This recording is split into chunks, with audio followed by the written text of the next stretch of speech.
மேல்மலையனூர் பிரசித்தி பெற்ற அங்காளம்மன் கோவில் பற்றி தாங்க இந்த பதிவில் பார்க்க போகிறோம்.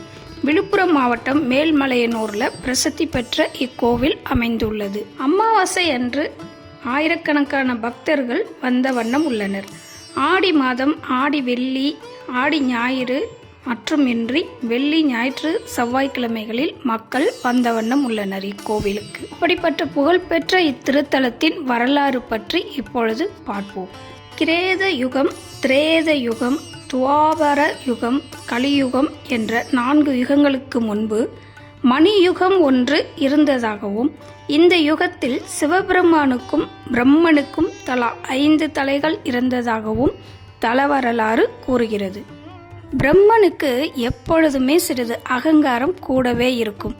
அப்படிதான் இத்திருத்தலத்திலும் சிவனுக்கும் 5 தலைகள் உள்ளன, எனக்கும் 5 தலைகள் உள்ளன. சிவபெருமான் என்ன அருள் வழங்குவாரோ அதே அளவு சமமான அருளை என்னாலும் வழங்க முடியும் என்று பிரம்மன் தலைகணம் கொள்கிறார்.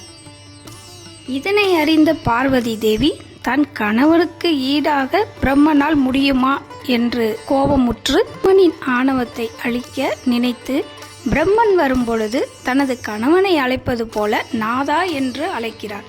இதை அறியாத பிரம்மன் அனைத்தும் அறிந்த பார்வதி தேவிக்கு தன் கணவர் யார் என்று கூட தெரியாமல் தன்னை நாதா என்று அழைத்து விட்டாரே என்று எள்ளி நகையாடுகிறார்.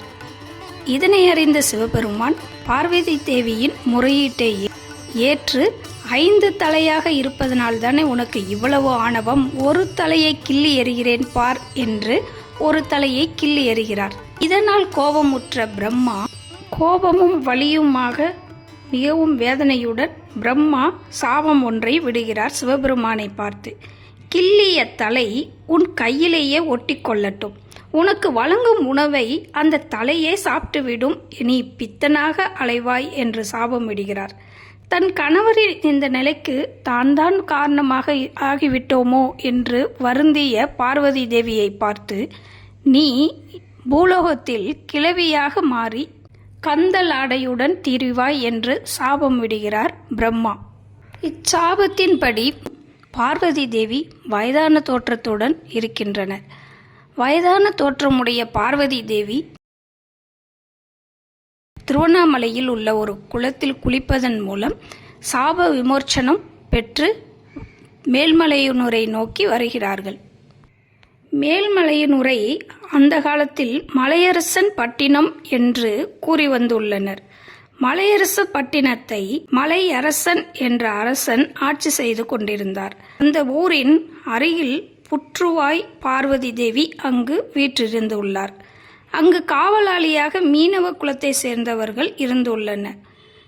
திடீரென உருவான புற்றுக்கு அந்த மீனவர்கள் மஞ்சள் குங்குமம் வைத்து புடவை சாற்றி தீபமேற்றி வழிபட்டு வந்துள்ளனர். இந்த விஷயத்தை கேள்விப்பட்ட மன்னன் அந்த புற்றை இடித்து அகற்றுமாறு கூறுகிறார்கள். மீனவர்கள் எவ்வளவோ தடுத்தும் கேட்காமல் புற்றை இடிக்க கடப்பாறையை ஓங்கியவுடன் பூதகணங்கள் உருவாகி அங்கிருந்தவர்களை மறையச் செய்கிறது. இதனை அறிந்து அதிர்ச்சி அடைந்த மலையரசன் தன் தவறை மன்னிக்குமாறு அந்த புற்றின் கீழ் மண்டியிட்டு வணங்கினான். அதிலிருந்து பூங்காவனத்தம்மனாக இருந்த பார்வதி தேவி தோன்றி, ஈசனின் சாபத்தை போக்கவே நான் இங்கு வந்து தங்கினேன், என்னை நம்பி இங்கு வருவோருக்கு வேண்டிய வரங்களை அளிப்பேன் என்று கூறி ஆசி வழங்கி மறைகிறார். அன்றிலிருந்து இக்கோவிலில் பூஜை செய்து மக்கள் வழிபட்டு வருகின்றனர். பித்தராக திரியும் சிவபெருமானிடம் பார்வதி தேவி மலையரசன் பட்டினத்தில் புற்றாக இருக்கிறார், நீங்கள் அங்கு சென்றால் பாவ விமோசனம் கிடைக்கும் என்று மகாவிஷ்ணு கூறுகிறார். அதன்படி சிவபெருமானும் பல இடங்கள் அலைந்து திரிந்து இறுதியில் மேல்மலையனூர் வருகிறார்.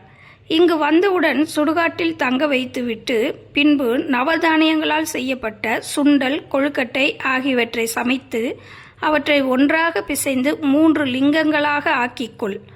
முதல் கவளத்தை சிவபெருமான் கையில் உள்ள திருவோட்டில் போடு, பிரம்மனின் தலை சாப்பிட்டுவிடும்.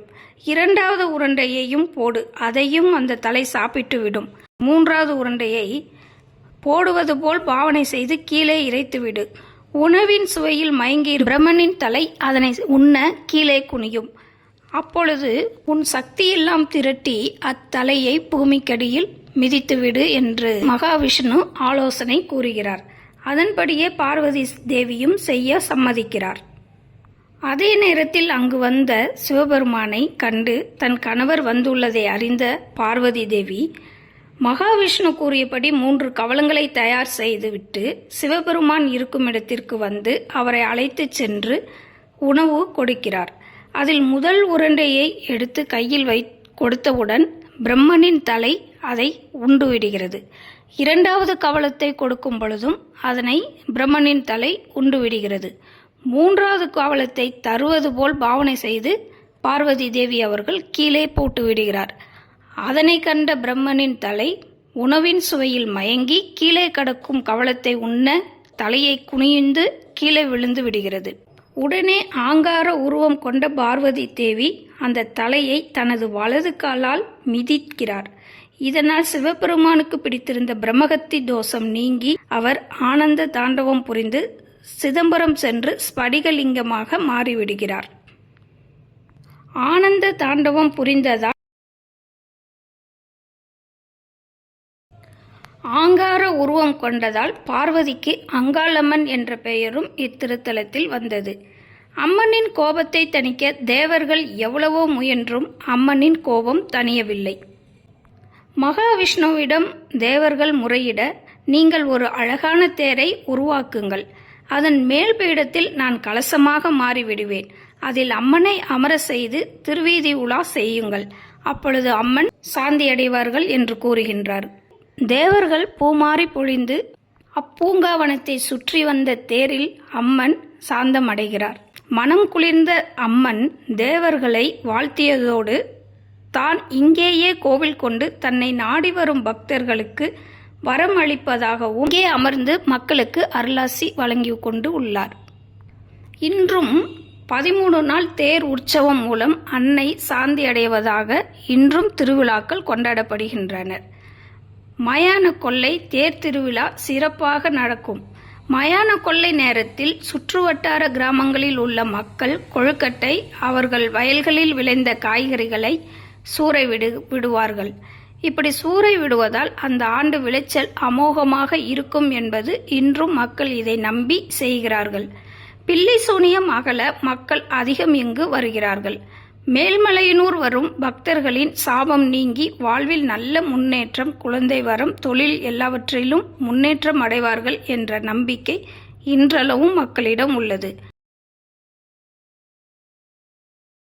சிவன் வேறு எந்த கோவிலிலும் இல்லாத சிறப்பு இக்கோவிலில் உண்டு. சிவன் லிங்க வடிவில் இல்லாமல் மனித வடிவில் பார்வதி தேவியுடன் காட்சி கொடுக்கிறார்.